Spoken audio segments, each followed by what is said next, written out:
আর একদিন পরেই কিন্তু পবিত্র ঈদুল আজহা। এই যে মুসলমানদের ধর্মীয় অন্যতম একটি বড় ধর্মীয় উৎসব ঈদুল আজহার উপলক্ষে কিন্তু কেন্দ্রীয় ঈদগাহ মাঠ ময়দান কিন্তু প্রস্তুত করা হয়েছে এবং সামিয়ানা শেষ মুহূর্তে সামিয়ানা টাঙানোর কাজ চলছে। আগামীকাল একদিন পরেই কিন্তু ঈদুল আজহা, শনিবারে পবিত্র ঈদুল আজহা। এই যে ঈদুল আজহার প্রধান জামাত এখানে কিন্তু সূত্রাপুর কেন্দ্রীয় ঈদগাহ মাঠে সকাল 8টায় অনুষ্ঠিত হবে এবং বগুড়া কেন্দ্রীয় বড় জামে মসজিদের খতিব মাওলানা আজগর আলী এই ঈদগাহ মাঠের জামাতের কিন্তু ইমামতি করবেন।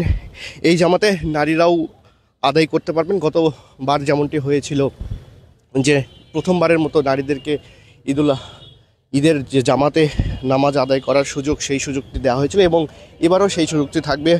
ঈদুল আজহা কোরবানির ঈদ এবং ত্যাগের মহিমায় নিয়ে এই যে কোরবানি ঈদ, সেটি বারবার কিন্তু আমাদের মাঝে ফিরে আসে। দর্শক, আপনাদেরকে আমি আরেকটু জানাতে চাই যে বগুড়ার সূত্রাপুর ছাড়াও কিন্তু আরও অনেক জায়গায় কিন্তু ঈদের সালাত আদায় হবে। আমি যদি আপনাদেরকে জানাই, জামিল মাদ্রাসায় ঈদের জামাত সকাল 6:30টায় অনুষ্ঠিত হবে। এছাড়াও আলতাফুন্নেসা খেলার মাঠ সংলগ্ন মসজিদে 2টি জামাত অনুষ্ঠিত হবে। প্রথম জামাত হবে সকাল 7:30টায় এবং দ্বিতীয় জামাত হবে কিন্তু সকাল 8:15টায়। জামিলনগর কেন্দ্রীয় ঈদগাহ, এখানে কিন্তু জামাত আদায় হবে সকাল 7:30টায় এবং এছাড়াও আরও কিন্তু যেগুলো জামাত রয়েছে 7টায় কিন্তু বৃন্দাবন পাড়া ঈদগাহ ছাড়াও ধাওয়াপাড়া ছাড়া মালতীনগর হাই স্কুল ঈদগাহ, এদিকে কিন্তু 7টার দিকেই কিন্তু সবগুলোতে প্রায় জামাত আদায় হবে। ঈদের যে জামাত, সেই জামাতে আদায় হবে এবং পরিদর্শন করছেন হোসনা আফরোজা জেলা প্রশাসক এবং আমরা দেখছি যে এখানে পুলিশ সুপার কিন্তু রয়েছেন এবং এছাড়াও পুলিশ সহ গোয়েন্দা সংস্থার যারা সদস্যরা রয়েছেন তাদেরকেও আমরা এখানে দেখছি। এবং এর আগের যেমনটি হয়েছিল যে হোসনা আফরোজা তিনিও কিন্তু এই যে ঈদগাহ সূত্রাপুর কেন্দ্রীয় ঈদগাহ, এখানে কিন্তু জামাত আদায়ের একটা ব্যবস্থা করে দিয়েছিলেন এবং নারীদের জন্য সেই প্রথমবারের মতো ঈদের সালাত আদায় করার জন্য এখানে কিন্তু নারীরাও একত্রিত হয়েছিলেন।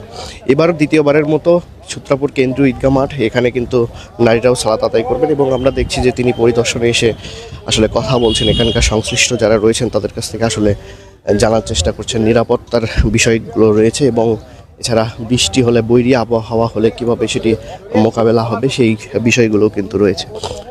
যাতে নির্বিঘ্নে আনন্দের সাথে এবং সুষ্ঠুভাবে ঈদুল আজহা উদযাপন করতে পারে, নামাজ পড়তে পারে, ঈদের নামাজ পড়তে পারে, এই জন্য আমরা ঈদগাহ মাঠ সজ্জিতকরণ করছি এবং মাঠে যাতে বৃষ্টির সময় পানি জমাটবদ্ধ না হয় এই জন্য এক্সট্রা সতর্কতা হিসেবে যেসব জায়গা একটু নিচু আছে সেখানে বালির ব্যবস্থা রাখা হচ্ছে। আর বৃষ্টি আসলে সামান্য বৃষ্টিতে যাতে পড়তে পারে এই জন্য ত্রিপলের ব্যবস্থা রাখা হয়েছে। আর বেশি বৃষ্টি আসলে মসজিদগুলোতে বিকল্প হিসেবে আমরা রেখেছি, আমাদের যে বড় মসজিদ এবং সেন্ট্রাল মসজিদ সেখানে বিকল্প রয়েছে ভারী বৃষ্টির ক্ষেত্রে। আর গত ঈদে আমাদের যে নারীদের জন্য নামাজের ব্যবস্থা ছিল এবারও আছে এবং সেটি আরো বেশি প্রশস্তকরণ করা হচ্ছে গতবারের তুলনায়।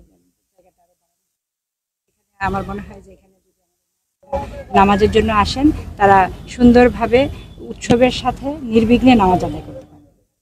আমাদের নামাজের টাইম সকাল 8টায়। ঈদ উপলক্ষে আমাদের বেশ কয়েক স্তরের নিরাপত্তা আমরা নিয়ে থাকি। তার ভিতরে আমাদের গোয়েন্দা নজরদারি থাকে, পুলিশ থাকে, টহল থাকে, আর আমরা বিভিন্ন জায়গায় চেকপোস্ট যেটা আছে পুরো বগুড়াতে আমাদের 1500 বেশি কিন্তু ঈদের জামাত হবে।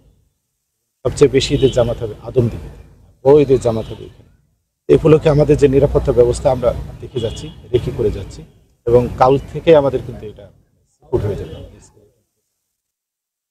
তাতে আমাদের ট্রাফিক ব্যবস্থা পর্যাপ্ত থাকবে, যাতে মানুষজনের মধ্যে ট্রাফিক কনজেশনে যে ভোগান্তি এটা যেন না থাকে। আর আপনি যেটা বললেন নাশকতা বন্যপণ, এই ধরনের সংবাদ আমার কাছে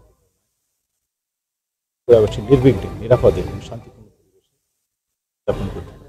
সবাইকে বগুড়া জেলা পুলিশের পক্ষ থেকে ঈদুল আজহার শুভেচ্ছা। ধন্যবাদ। ইনশাল্লাহ আমরা যেটা আশা করছি ফ্যাসিস্ট মুক্ত অবস্থায় নতুন বাংলাদেশে মানুষ অনেক আনন্দ উৎসব মুখর পরিবেশ নিয়েই ঈদ উদযাপন করবে।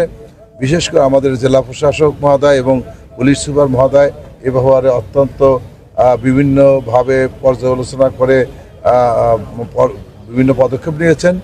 আর আমরা যেটা বলতে চাই সেটা হলো বগুড়ার সর্বস্তরের মানুষকে আমরা অনুরোধ করতে চাই, যেহেতু আমি একজন সাবেক মেয়র ছিলাম, আমাদের বর্তমান প্রশাসক রয়েছে, যত্রতত্র আপনারা কুরবানি দিবেন না, ময়লা ফেলবেন না এবং আপনার রক্তগুলো ধুয়ে দেবেন। আমরা আশা করি এই শহর আপনার শহর, পরিষ্কারের দায়িত্ব আমাদের সকলের, কাজে এটা পরিষ্কার পরিচ্ছন্নতা থাকে সে ব্যাপারে বগুড়া পৌরসভা থেকে পর্যাপ্ত ব্যবস্থা রাখা হয়েছে, ব্লিচিং পাউডার রাখা হয়েছে এবং ওই দিন আমাদের লেবাররাও কাজ করবে। তো কাজেই আমরা বগুড়াবাসী সহযোগিতা চাই এবং ইতিমধ্যে আমাদের মাননীয় জেলা প্রশাসক মহোদয় বলেছেন 8টায় জামাত অনুষ্ঠিত হবে এখানে, যেহেতু এখানে গ্রাম থেকে বিভিন্ন অঞ্চলের মানুষ এখানে জামাতে অংশগ্রহণ করে, সেই কারণে আমরা 8টায় এবার করা হয়েছে, জেলা প্রশাসক করেছেন। কাজেই আমরা বিশ্বাস করি নতুন বাংলাদেশে নতুনভাবে আনন্দ উৎসব মুখর পরিবেশেই এবার জনগণ এই ঈদ উৎসব পালন করবে।